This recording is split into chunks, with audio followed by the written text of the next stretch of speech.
Bro మీ పేరు? నా పేరు ఆనంద్ అండి. ఎక్కడ బ్రో మీది? మాది యాక్చువల్లీ తాడికొండ కాన్స్టిట్యున్సీ, కానీ నేను జాబ్ పర్పస్ మీద అమ్మమ్మ గారు ఇల్లు ఇక్కడే సిమెంట్ ఫ్యాక్టరీ. అక్కడ కొంచెం ఏంటంటే దాదాపు ఒక 100 సంవత్సరాల నుంచి ఉంటున్నారు వాళ్ళు. యాక్చువల్లీ అక్కడ ఏంటంటే ఇళ్ల పట్టాలు కానీ ఏం లేవు. ప్రతి ఎమ్మెల్యే వస్తున్నారు, గెలుస్తున్నారు, ఇస్తామంటారు, వెళ్ళిపోతారు అంతే. కాకపోతే ఇప్పుడు లోకేష్ గారి మీద నమ్మకం ఉంది, ఎందుకంటే ఆయన ఒక యూత్ లీడర్, ఆయన అయితే ఇవ్వగలరనే నమ్మకం ఉంది. అంటే ఈరోజు ఆయన డబ్బున్న వాళ్ళ బాధలు వింటున్నాడు, ఆయన పేదోడి దగ్గరికి రావట్లేదు అని చెప్పి ఇలాంటి ప్రచారం చేస్తున్నారు కదా, మరి మీరు చూస్తున్నారు కదా, ఏమనిపిస్తుంది అసలు? ప్రచారం చేసుకుంటేనే కదా ఈ నోడిపోయేది మళ్ళీ అలా. ఎందుకంటే మనలాంటి వాళ్ళం కొంచెం ఆలోచించి తెలియని వాళ్ళకి మనం చెప్పాలి. యాక్చువల్లీ అలాంటిది తెలియని వాళ్ళకి వాళ్ళకి అలాగే అనుకొని అమ్మో వీళ్ళు వస్తే ఇలా జరిగిపోద్దేమో అని జనాల్లో స్ప్రెడ్ చేసి మంచి చేసే వాళ్ళని కూడా చేయనివ్వట్లేదు. అలాగా వీళ్ళని పైకి రానివ్వట్లేదు. అలా ఇంకా ఎవరన్నా వచ్చినా కానీ పవన్ కళ్యాణ్ గారు చంద్రబాబు గారు కలిసిన తర్వాత ఇంకా వారు వన్ సైడ్ అయిపోయినట్టే, ఇది ఫిక్స్. ఈరోజు లోకేష్ గారు ఓడిపోబోతున్నారు వచ్చే ఎన్నికల్లో అని చెప్పేసి ఒక మహిళ చేత లోకేష్ గారు ఓడిపోవడం ఇలాంటి ఆరోపణలు ఏం చెప్తారు? అసలు అది ఓడిపోవడం అంటే ఇది అంటారు కదా, పిచ్చుకు ముందు బ్రహ్మాస్త్రం సంథింగ్. ఇది లోకేష్ గారు ఏదో బై మిస్టేక్లో అలా జరిగింది తప్ప లోకేష్ గారిని ఢీ కొట్టడానికి అంటే లేడీ కాబట్టి మాకు రెస్పెక్ట్ ఉందండి. ఒక జనసేన కార్యకర్తగా లేడీస్ కాబట్టి మేము ఏం మాట్లాడం, ఎందుకంటే లేడీ అంటే మన చెల్లి అమ్మ ఈ విధంగా ఉంటారు కదా.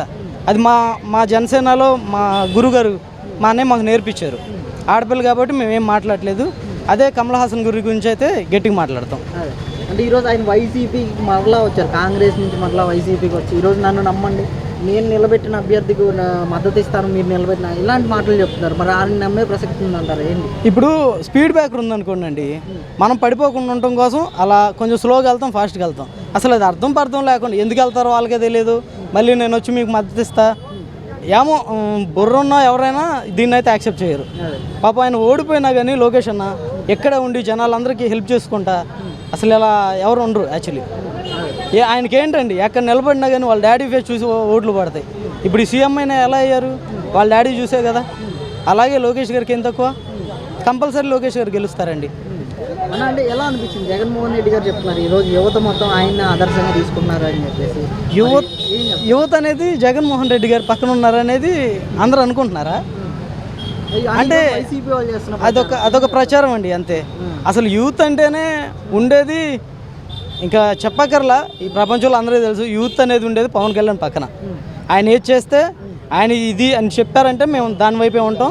అసలు వెనక ముందు మాకు ఆలోచన ఉండదండి, ఎందుకంటే ఒక మంచి చేయాలన్న ఆలోచన.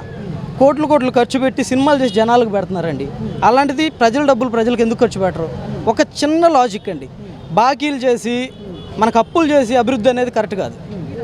ఏదన్నా డెవలప్మెంట్ చేసి మనకి ఇప్పుడు పని చేయాలంటే ఇంట్లో సామాన్ అమ్ముకొని ఈరోజు తింటామండి, మనం పని చేసుకోవాలి కదా. పని చేసుకుని ఆ డబ్బుతో తినాలి, అది డెవలప్మెంట్ అంటే. ఇప్పుడు ఇంట్లో ఉన్న సామాన్ మొత్తం అమ్ముకుంటే ఎక్కడ ఉంటామండి, ఇల్లు కూడా తాకట్టు పెట్టుకోవాల్సి వచ్చింది. అలాంటి పరిస్థితి ఈ గవర్నమెంట్ది. చంద్రబాబు గారు కానీ పవన్ కళ్యాణ్ గారు కానీ కంపల్సరీ రాష్ట్రాన్ని డెవలప్ చేస్తారు. ప్రతి ఒక్కరికి నా విన్నపం అండి, అందరూ జనసేన మన టీడీపీ బీజేపీ ఓటేసి మన రాష్ట్రాన్ని కాపాడాలని కోరుకుంటున్నాను. అంటే ఎంతమంది కలిసి వచ్చినా మళ్ళీ నేనే గెలుస్తాను 175 అని సిద్ధం సభల్లో సవాల్ చేస్తున్నారు. ఇంకొక లాజిక్ ఇక్కడ, ఇప్పుడు రాముడు అండి, మన రాముడు ఉన్నాడు, రామాయణం తెలిసి ఉంటుంది మ్యాక్సిమం. ఇప్పుడు రాముడు ఏం చేయలేక రావణాసుడు ఒక్కడే అంటే నేను బలవంతుని, నేను తోపుని తురుముని అంటారు కదా. కానీ ఏం జరిగింది, ఇప్పుడు వానర సైన్యం ఉంది, ఆయన రాముడు ఏం చేయలేక అందరు కలిసింది.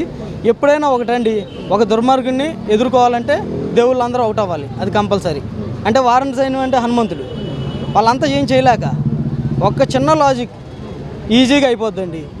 రాముడు అంతటోడే వానర సైన్యంతో వెళ్ళిపోయారు. అలాగే ఇప్పుడు ఈ చంద్రబాబు గారు వానర సైన్యం వీళ్ళంతా మన బీజేపీ వీళ్ళంతా, ఇదే అండి లాజిక్. రామాయణం ఒక లాజిక్ అంతే. బ్రో ఏంటి ఈరోజు ఏపీపీఎస్సీలో స్కామ్ జరిగిందని చెప్పి కూడా తెలుస్తుంది. దాదాపు గ్రూప్ 1 పోస్టులన్నీ అమ్ముకున్నారని చెప్పేసి కూడా వార్తలు వస్తున్నాయి కదా, ఎలా అనిపిస్తుంది అసలు? ఏం చెప్తారు? ఈ అమ్ముకోవటం, ఈ జాబ్లు అనేది కామన్గా ఉన్న వాళ్ళకి రావాలి కానండి. ఏంటో లంచాల ద్వారా ఉద్యోగాలు అనేది ఇప్పుడు చదువుకొని చాలా వెయిటింగ్ అండి. కొంతమంది ఇన్స్టాగ్రామ్లో చెప్పలేము, ఏదైనా మాట్లాడుతుంటే ఉద్యోగం నీకు టాలెంట్ ఉంటే ఎక్కడైనా ఉద్యోగం వస్తుంది అంటే కొంచెం వల్గర్ వర్డ్స్. యాజ్ ఎ జనసైనిక్గా నేను అసలు అలాంటివి మాట్లాడకూడదండి. ముందు మా గురుగారు అలాంటివి నేర్పించలే మాకు.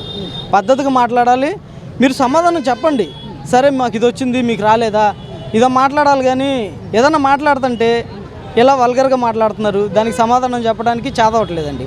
ఏదన్నా బూతులతోనే పోద్ది. మన ఎగ్జాంపుల్ ఆయన ఉన్నారు కదా వాళ్ళ మంత్రి, ఆయనకి జీవితం ఇచ్చిన ఆయన్నే 420.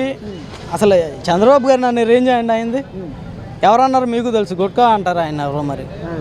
ఇంకా యాజ్ అందరికీ తెలిసింది రాష్ట్రంలో జీవితాన్ని ఇచ్చిన ఆ మాట్లాడినంటే ఇంకేం చేస్తాం. ఆ వైసీపీలో ఉన్న ప్రతి ఒక్కళ్ళు చంద్రబాబు గారి ద్వారా వచ్చిన వాళ్ళే, ప్రతి ఎమ్మెల్యేను. కొంచెం చూసుకొని మాట్లాడాలి. మనం వచ్చిన దారి ఏంటి, మనకి వేసిన దారి ఎవరు, మనం ఇచ్చిన మెట్లు ఏంటి, అవన్నీ వదిలేసి ఇష్టం వచ్చినట్టు మాట్లాడితే కరెక్ట్ కాదు కదా. పెద్దవాళ్ళు ఉన్నారు, వాళ్ళకి తెలియపోయినా మాకు డబ్బులు ఇస్తున్నారు జగన్, మేము ఓటు వేస్తాం అన్నా కానీ మాలాంటి వాళ్ళు ఉన్నాం, మేము మార్చుకుంటాం పెద్దవాళ్ళని, మా జీవితాల కోసం మార్చుకుంటామండి. ఎలా ఉంటుంది బ్రో ఎలక్షన్ అనేది? అంటే గతంలో చూసాం పంచాయతీ ఎన్నికలకి దాదాపు నామినేషన్లు వేయకుండా అడ్డుకున్న పరిస్థితులు, అభ్యర్థుల మీద దాడులు చేయడం, ఇలాంటివన్నీ చూసాం మనం. ఈసారి ఎన్నికలు ఎలా ఉండబోతుందంటారు, ఏం చేస్తారు? అంటే దాడికి ప్రతిదాడి అనేది కంపల్సరీ ఉంటుంది. కాకపోతే వీళ్ళ నుంచి వచ్చిందేంటి, టీడీపీ జనసేన వచ్చేసి దాడులు వద్దు, మనం శాంతంగా వెళ్ళిపోవాలి, ఏదో గాంధీ గారి మార్గం తీసుకుంటున్నారండి. అంటే కొంచెం మాకు ఉడుకు రక్తం ఉంటుంది కదా, వాళ్ళు మాట అంటే మేము రివర్స్ అవ్వాలి. కానీ ఈ నాయకులు ఏం చేస్తున్నారు, వాళ్ళని అన్నా పడుతున్నారు, మీరన్నా పడండి మన గవర్నమెంట్ వచ్చింది, ఈ విధంగా వెళ్తున్నారండి. ఇంక ఇదే అందరికీ తెలుసు. అది వైసీపీ ఎలా ఉంటుంది, ఈ జనసేన కానీ టీడీపీ కానీ. చంద్రబాబు గారు ఆయన అంటే ఆయన ఏం చేయలేరండి. ఒక్క చిన్న లాజిక్, ఎంత ఆయన అంత కొడాలి నాని అంత ఈయన అంత ఏం చేయలేరా? కొంచెం వయసుకైనా మర్యాద ఇచ్చి మాట్లాడాలండి ఎవరైనా సరే. అంటే మన అమ్మ నాన్న అయితే మనం అంటే ఎవరైనా ఊరుకుంటామా? ఒకసారి కొంచెం ఆలోచించుకొని మాట్లాడవచ్చు, విమర్శించండి, కానీ బూతులతో కాదు. ఇది కరెక్ట్ కాదు అనేది